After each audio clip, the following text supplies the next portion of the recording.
అన్నట్టు నీ బర్త్డే ఎప్పుడన్నావు? ఈ శనివారం ఏం స్పెషల్ ఉందా?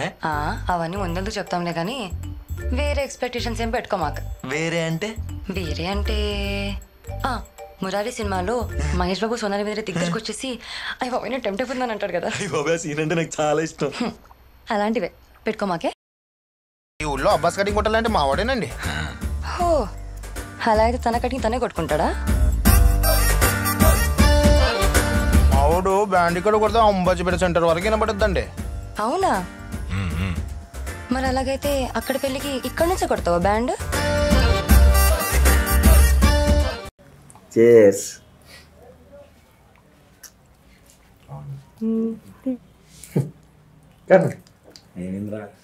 తినండిరా, మనకి ఇప్పుడు క్రిస్మస్ కేకే కదా ఇంపార్టెంట్. తినండి. ఏమైంది చెప్పరా?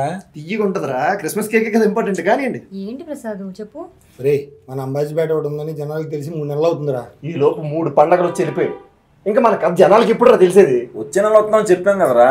ఈ మొక్కను 3 నెలల నుంచి చెప్తున్నాం. ఈసారి ఏదో తేల్చేయాలరా. తెలిసిందిరా. అవును మళ్ళీ బాబు, ఏదో తెలిసేద్దాం.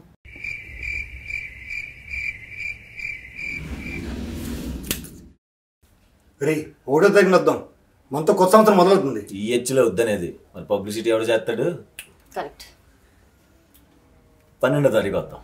గుంటూరు కారం తెలుసు కదా, మంట ఎత్తిపోద్ది. మా సూపర్ స్టార్ సినిమా, నేనే ఫస్ట్ డే వెళ్ళాలి. 13వ తారీఖు వద్దాం. ఈగలు ఉంది. దాని మీద ఎత్తే ఏగలు తొలగాల్సిందే. అవును, వెంకటేష్ గారి ఫిల్మ్ కూడా ఉంది. మా ఫ్యామిలీ అంతా అక్కడికి వెళ్తారు కదా. 14వ తారీఖు ఎత్తే ఉంటది నా సామి రంగా. ఆ సామి రంగే నాగార్జున గారు వస్తున్నారు. ఇదంతా కాదు మళ్ళీ బాబు, హాయిగా సెలవులు రావచ్చు కదా. ఎలాగో నీకు ఈ సంవత్సరం కలిసి వచ్చింది. ఈ సంవత్సరం కలిసి వచ్చింది, నెక్స్ట్ ఇయర్ ఏమైనా కొత్తగా చేద్దాం కదా. ఓసారి చేస్తే రెండోసారి చేయకూడదని రాజ్యాంగంలో రాసిందా? అన్నదే ఫిక్స్ అవుదాం. ఈ సంవత్సరం writer Padmabhushan, next year Ambajipeta marriage band, ఫిబ్రవరి 2వ తారీఖు వద్దాం. ఫిక్స్. 1వ తారీఖు జీతాలు కూడా పడతారా? అందుకేగా ప్లాన్ చేసింది. 1వ తారీఖు జీతం పడుద్ది, 2వ తారీఖు మన బొమ్మ పడుద్ది. ఫిబ్రవరి 2 ఫిక్స్. ఈ లోపల డబ్బులు ఎత్తే తప్ప డబ్బులు కొట్టరు. ఇప్పుడు కొట్టాలి. క్లాస్.